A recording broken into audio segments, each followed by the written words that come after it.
I was in Antigua giving us my first seminar, teaching and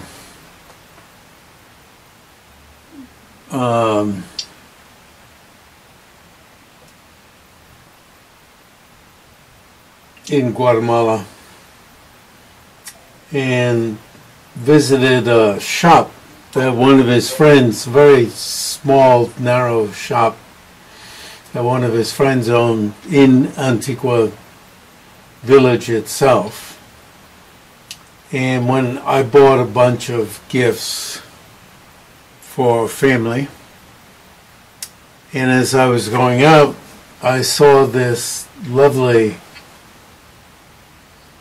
it's really lovely, on the door, and thought, oh, and you know, here's the seer and the scene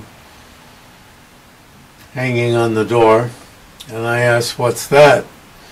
And he said, Jasper. And I used to have a boyfriend named Jasper also.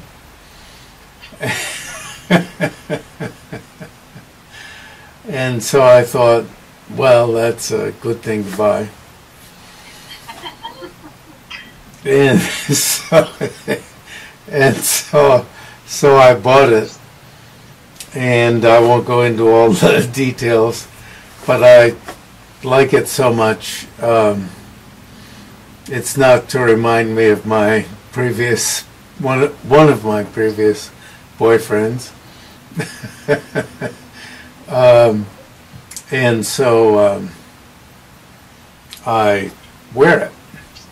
And so it's a symbol of Om, and maybe of the Anuswara that stands for Ma on top of the O, unity, and so forth. And of course, it's particularly lovely.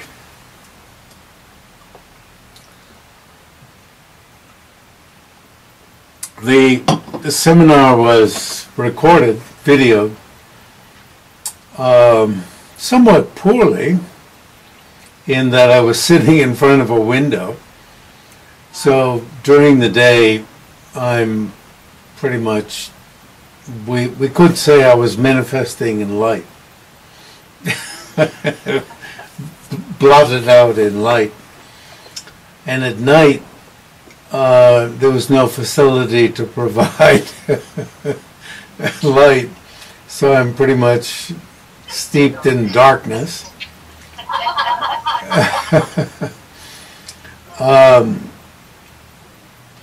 But as being translated by my student, whose ability to translate I figured was very great by the way he was handling it, and he was sitting, I was sitting in a chair, and he was sitting to my side on the floor and out of the light, and that's what really counts. So because it was, you know, some of the, well, many of the people understood the English, but the point of it is to have it in Spanish. So during the day at least he was very clear. And then at night, I thought, well, there's sort of silhouettes there, and so we're going to put it up on the web quite soon. One day, after the talk in the afternoon, I went up on the roof, and the mountain exploded across from me. There was a volcano. Just exploded right when I got up on top of the roof. And so I was standing there alone, and it exploded.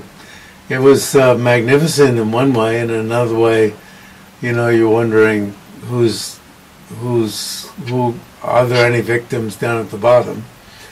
And then also, are we going to be victims? Because everything's volcanic in that region. We're on something that's volcanic, but obviously it didn't spread to where we were. But as you saw recently, there was a horrible volcano recently. So that was the start of my teaching the Great Completeness, which I didn't continue for quite a long time, until now. Or until, what? Yeah, until now.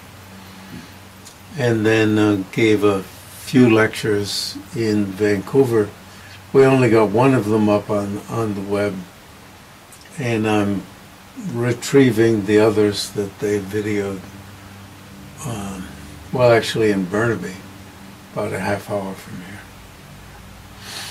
And we're continuing on with the Precious Garland, Nagarjuna's Precious Garland. I gave the first talk last Thursday. We're going to do that once a month. Each would be recorded. Yes.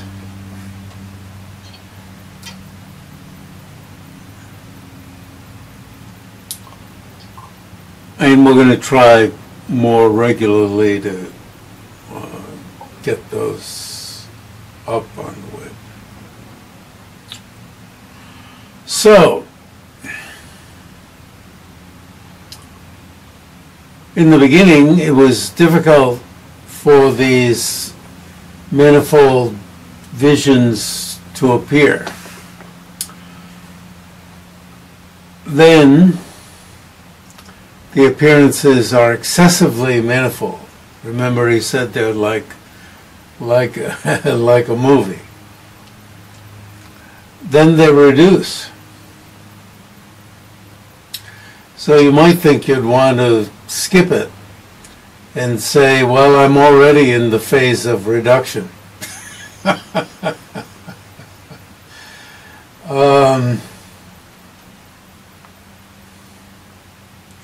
Anyway, and there are various lattice-like appearances and so forth, and I think I've spoken about a program on PBS in the States, the Public Broadcasting System, that was about people around the world and their drawings in caves that were people who had lived in caves and then drew what they saw after a while.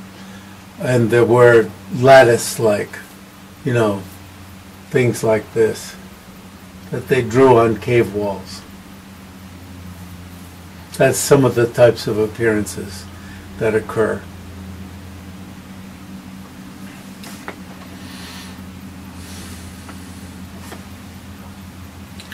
Through effort, you bring the meditation to the point where one great empty sky, to the point of one great empty sky, at which time clairvoyance, mental and physical emanation, and so forth are attained.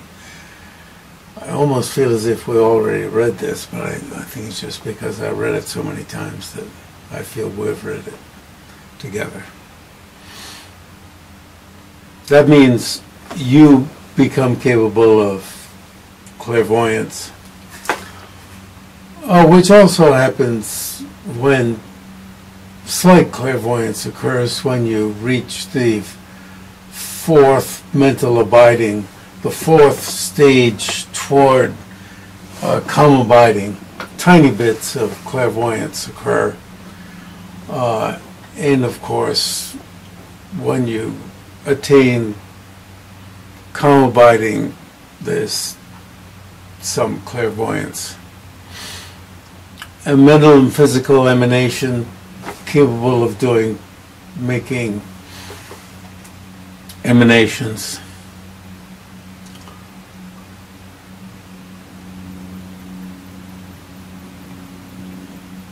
So, Khetsun Sangpo says there are modes of procedure, how you go about it, how you meditate. and identifications for each of the steps of the process. So you're in dark retreat, he's talking about dark retreat, and you're working with a Lama, and the Lama, of course, doesn't come into your dark retreat because you'd have to open up the door, and you can't be exposed to light during this period. So you're talking somehow through the wall. But of course, I can say, given the dark retreat I made, in which air, of course, is allowed in through barrier-like porous barriers that don't allow light in. So obviously there are ways of communicating without having to shout at each other. I didn't work with a Lama, so I was on my own. So I wish I had had the chance to have someone to help me. I could have made more progress. When the appearances have been increased and then purified, purified means melted back into the one great expanse of reality, and you arrive in the factor of emptiness, then you know firsthand, when you go through this process, the meaning of these explanations that you hear nowadays in the darkness, in gloom. You hear about them in darkness, you know.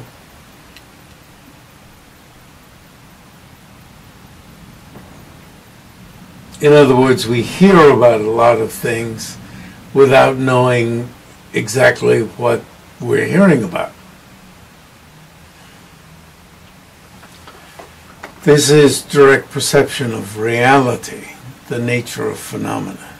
This is the quick path on which in this lifetime, with one body, you can quickly actualize the state of Buddhahood. There's a famous, debate or play with this statement of achieving enlightenment with one body in Gelug, in Goya Samaja, because if you're going to achieve illusory body along the process, that means you have then two bodies. Your regular old physical body, and then also an illusory body. So it's asked, do you achieve enlightenment with one body? And you have to answer no. Because along the way you achieve an illusory body which is such that you could actually cast aside the old physical body, or you could re-enter it and use the old physical body. So you have two.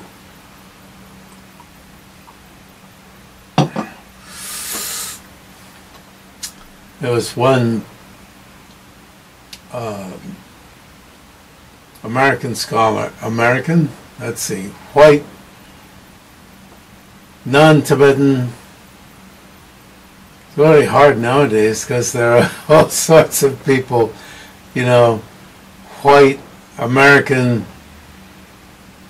who do qualify for knowing this teaching, who didn't know the truth about this teaching, who said, he said Tibetans, don't make any difference between illusion and fact.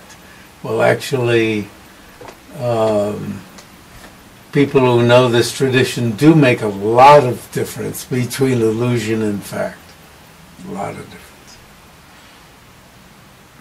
When you enter the path yourself, and see these appearances and undergo these experiences, you realize that emanations of Buddhas and so forth are not non-existent. You realize they're existent, but definitely do exist. That your own previous doubts were due merely to not having engaged in practice. You know, you hear a lot of things. Even I can say from experiences I remember in my former lifetime, I didn't even necessarily believe in future lifetimes. So as I was dying, I even reflected. I thought, well, I've died. I'm now in total darkness, and so there's nothing. And then I reflected, oh, I'm still thinking.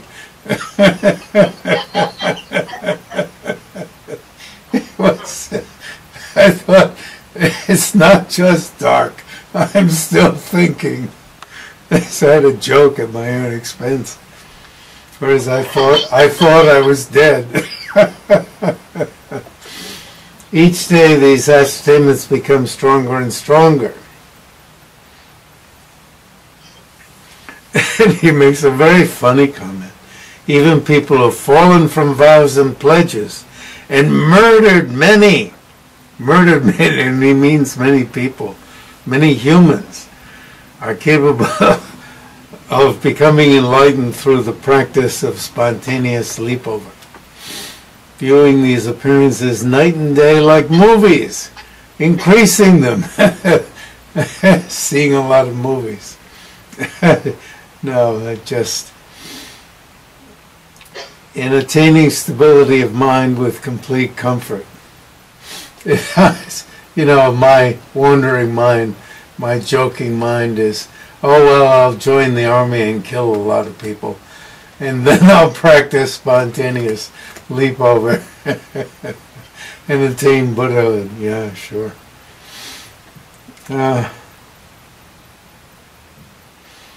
It reminds me in quite a different way of this really lovely yogi who was practicing Gelugpa and was one of the people who were tested by the Harvard group that I was helping in Dharamsala. They were testing heat yoga. And really lovely fellow who was in the Indian Army, one of the many Tibetan soldiers. And he never said anything about killing anybody, but just a lovely person. Lovely. He was, I think I've mentioned him, he was the fellow that he had achieved a lot, and His Holiness said that one of his feats was the understanding of difficult texts, because he didn't have a spiritual background, and here he was having come out of the army, and he could understand difficult texts.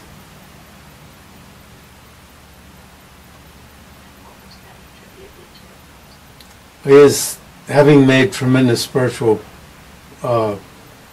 progress, this is listed as one of the feats. Danger Sheba, knowing Shastra, knowing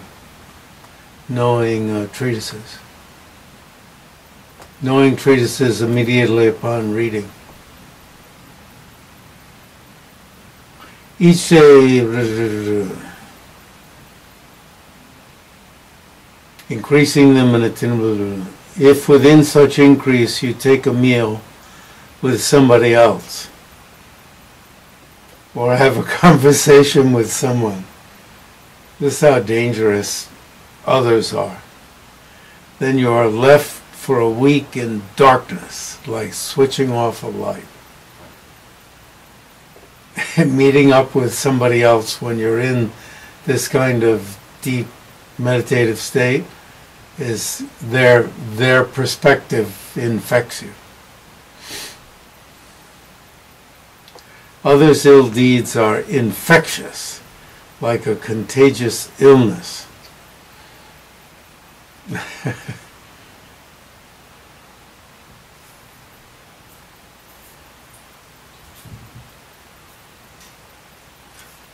This is why it's important to choose your friends.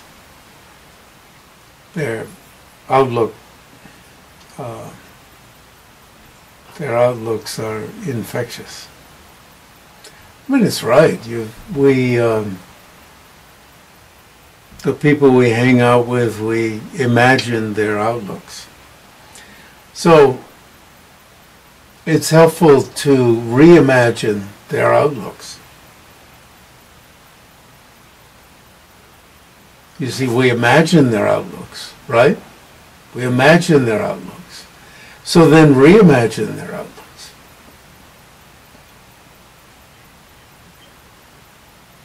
If I'm practicing just as I want happiness and don't want suffering, imagine that they are practicing, you know, you move into their minds, and they're practicing just as I want happiness and don't want suffering, right? So they're thinking, just I want happiness, don't want suffering. So these other people want happiness, don't want suffering. Because I'm the one who's imagining what their mind is. And you do it deliberately. Not trying to force them, but I'm the one who's keeping this going. It doesn't mean I become stupid and can't realize that this person will stick out their foot and try to trip me. I'll still walk around them a little distance so that they can't get their foot out and trip me.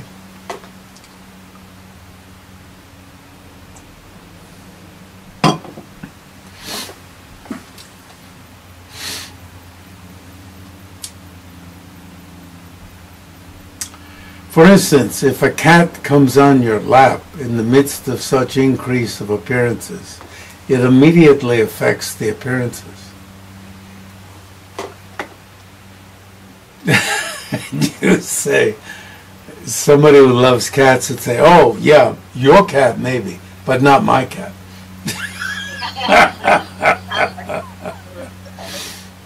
Yeah, sure. Whereupon you realize the truth of, lamas, that should be S apostrophe.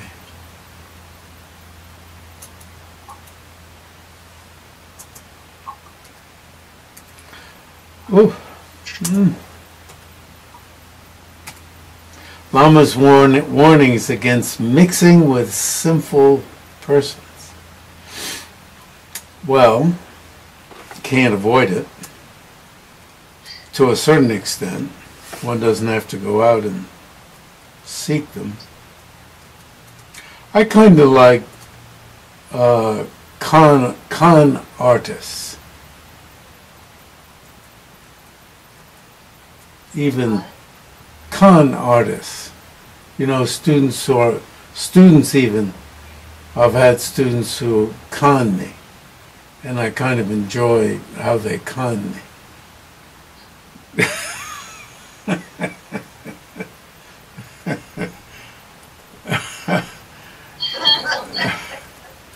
I had a student who loved to con me.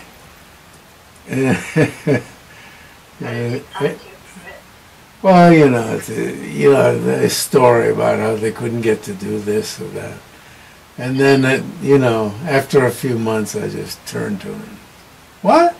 What? Are you really going to say that? At the point at which I couldn't take it anymore. Advice not understood when read from books is realized immediately.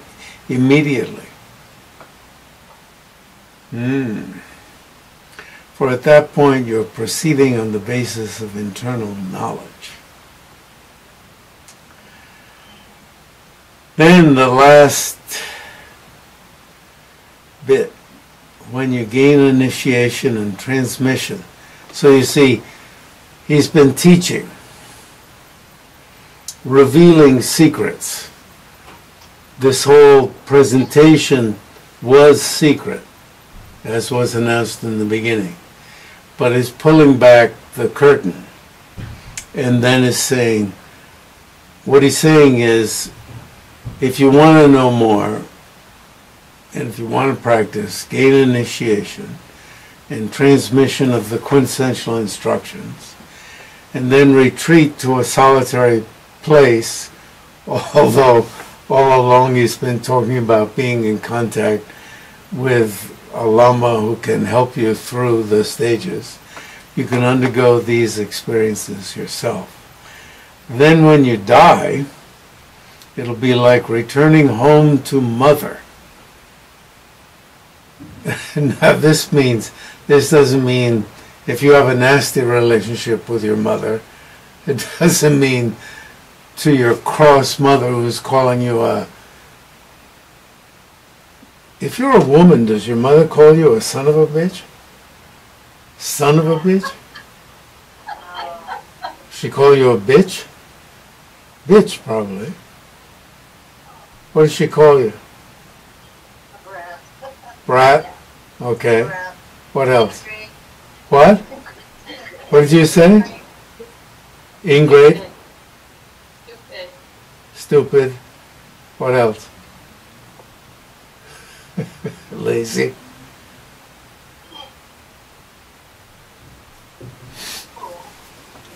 Cruel? Fool. Fool. Oh, yeah. What did my mother call me? What? She didn't call me names. She just said, "Who do you think you are?" Yeah, that's a good one. Who do you think you are? Very profound.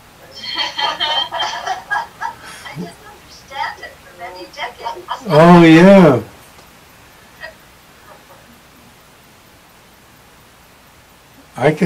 It's very easy for me to imagine my mother yelling. So what was if it was a word,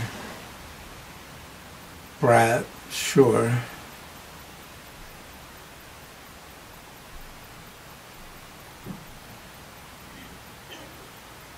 My mother would say my full name in a certain tone. What was that? My mother would say my full name in a certain tone. Oh, yeah. Okay. Yes. They say that's why children have middle names, so that you know if you're really in trouble. Oh, maybe that's why I was always called my middle name. No, I'm joking. Yeah.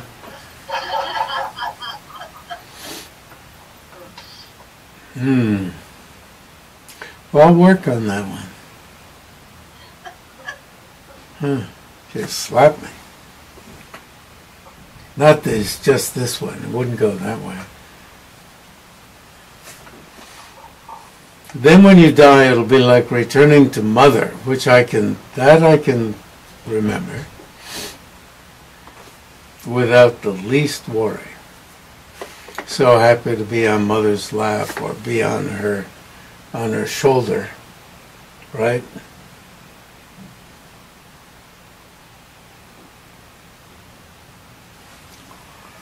Without the least worry.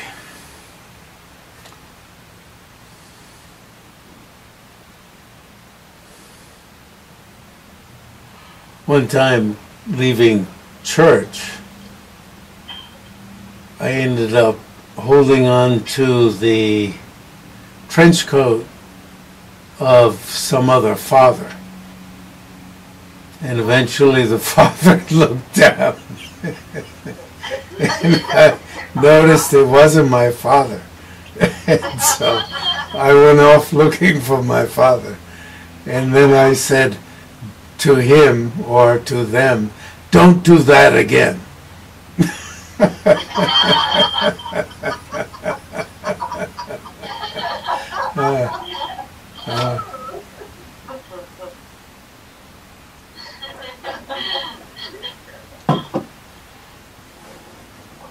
Jeffrey, I have a question about this experience of meditation. There's not much warning in here about don't try this at home on your own. But it would seem to me that without the guidance and, a really clear, stable practice, this could really freak somebody out terribly. Yes. Yes. And so I think about it in terms of how many people come here who went to a massive thing and had pointing out instruction and, you know, think they're guided. Yes. So this, I imagine that this would be quite terrifying for people. So I Yes. just wonder if there was in that teaching a kind of warning, like don't try this at home alone, or in your own experience. Well, two of my friends, actually I invited one of my friends in college into my dark retreat one night. And then he and another of my friends, this is, well, it's at least, well, it's 60 years later, met in New York, and they were having a good laugh, in uproarious time. He related to another of my close friends about what I was doing in my dark retreat. And they were enjoying it. Both of them like me a lot, respect me a lot, in what I've accomplished and so forth. And just having an uproarious time about what I was doing in my dark retreat. Staring into darkness and so forth. And here I am talking about this, what I did, and perhaps leading somebody into doing this, and perhaps getting into a lot of trouble. And no doubt. And another friend, who also lives in New York now, was concerned about me, and that's how he heard about Geshe Wangyo in New Jersey and thought this would be good for me. And that's how I got his concern about me, is what got me to New Jersey. So, I was a bit off my head, out of my head, out in space, off into darkness, doing this and that. And as one of my professor friends that I was walking with, I was on the 8th floor, I think, of that building, and he and I were walking. He lived in the block. I couldn't see down into that block. And I pointed up to my room, and I said, "Oh, look at that place, that guy's place up there." And he said, "Yes, I've been concerned about that fellow." And I said, "That's my room." And he just didn't believe me. And I said, "Yes, it is." And then he was satisfied because, we were having a good conversation and so forth. But as you can see, I have a sense of humor. So I didn't, there were people who seriously, that building was constructed in such a way that there were people who talked about jumping out there. The side windows were such that they were easily jump outable. There were people, you'd visit them or something, and they were thinking about jumping out of their window. Plus, when you look down, there was a fence around, an iron fence that had points on it, and on which you would be impaled, which I only understood from people who would talk about their being impaled on. I wasn't one of the, that's how I learned about it. And, I wasn't thinking about doing such a thing. But, I've got more of a sense of humor than some people do. And yes, living at the monastery for 5 years, and all the people who would come there wigged out and you know, when things start appearing to you and weird associations and so forth, and ideas about yourself, and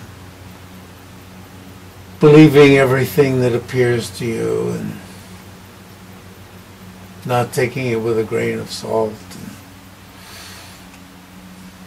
I talked with Geshe Wangyal about some of the things that were appearing to me, and he said, I don't know about those things, but I do know about the sevenfold instructions on generating love, compassion, the altruistic intention to become enlightened. And I thought, well, I'll do that. That's very interesting. You know, he had taught me it. And so I thought, well, I'll do that. And that was a good choice.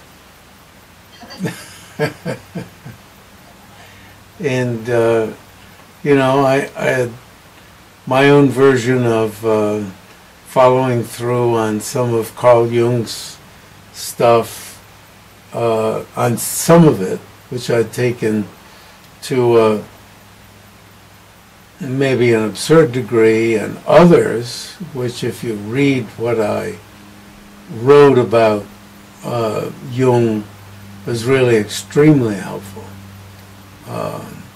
On autonomous complexes, things that get going in the mind that are counterproductive. Tremendously helpful. Tremendously helpful. So those were helpful to me. Jeffrey, Yes. is the point of those meditations to quickly purge the mind of afflictive content? Yes. And it's purging of even more, and it's from what Khetsun Sangpo was saying. Yeah, it is. I'm going back and forth on the word quick.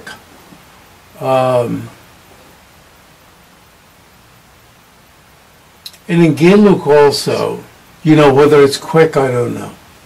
Okay.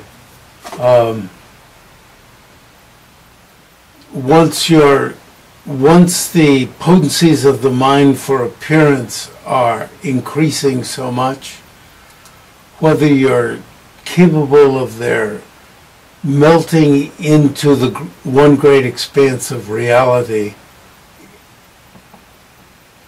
let's hope. And are you under the care of a Lama who really knows what she or he knows what they're talking about or not?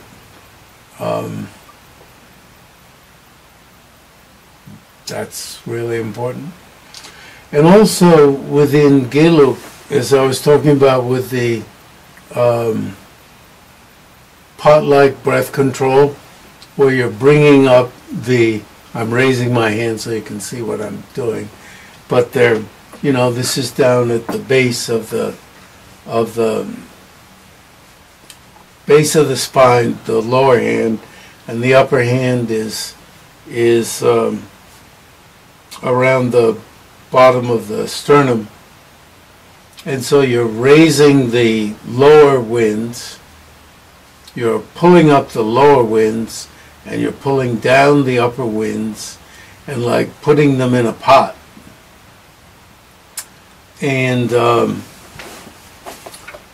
when people practice this, for instance in Geluk or in Nyingma, with this practice being part of the path of method or path of techniques, as in Guya Samaja, and not part of the path of release, or at least it's used as an example of the path of method.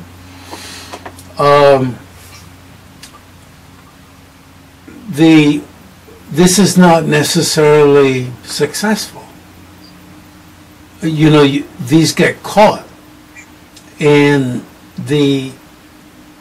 you pull up the lower winds, and they don't dissolve, and you become unable to shit.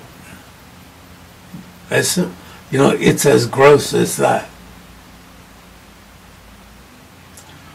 Or you meditate on the pulling the winds into the central channel at the heart, and you become nervous, hyper, you know, you know, like ready to, you know. I've lost one word. The word isn't just nervous. What is another word? Anxious. Huh? Anxious. Another one? Is it lung? Huh? No. Is it from lung? Yeah, lung. But no, not Tibetan. Lost one English word that I haven't run into in quite some time. And there's some people meditate on withdrawing the winds down at the base of the spine or in the sexual organ, and they go sex crazy, but not dissolving, all right? So all of these practices, I'm reminded of a Mongolian saying, like the saying in that I've heard, a little medicine is a dangerous thing, but the Mongolian saying is a little dharma is a dangerous thing. So don't practice dharma.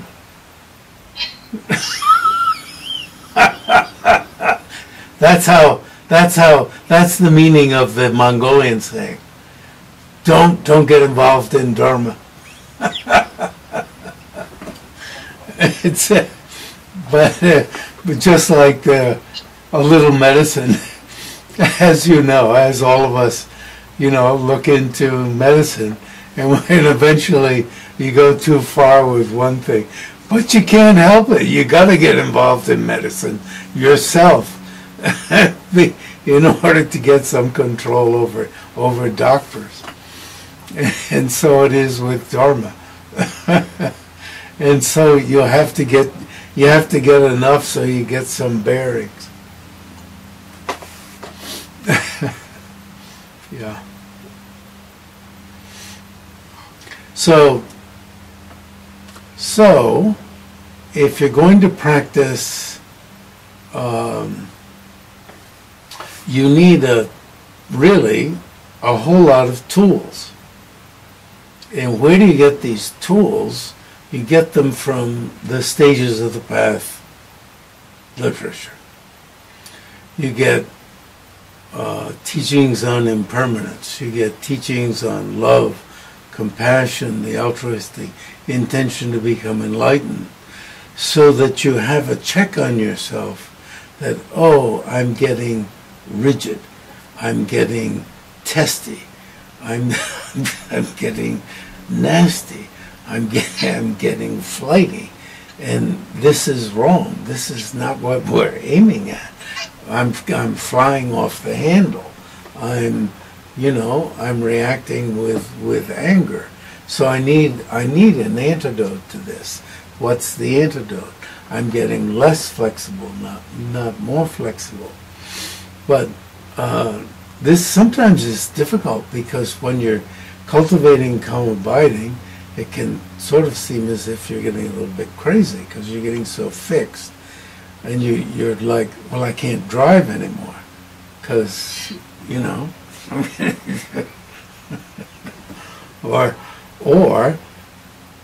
I've got to tell myself when I'm driving, and I've got to be watching out for a lot of things, because I'm too fixed on one thing. You know, I actually have to tell myself. Geshe Wangyal told me, when you're driving, you got to tell yourself you're driving. Now, there was somebody else in the room, and he said, oh no, you don't have to tell yourself. You'll just automatically drive. And I realized, you're a fool. you know, not Geisha Wangyal, the other guy, because you can't just automatically drive at that point, because you've become too fixed. And you've got to, you know, you've got to get out the tool that tells you what you need to do. And the choice at that point isn't to stop cultivating calm abiding if you have to drive. You've got to employ the tool that tells you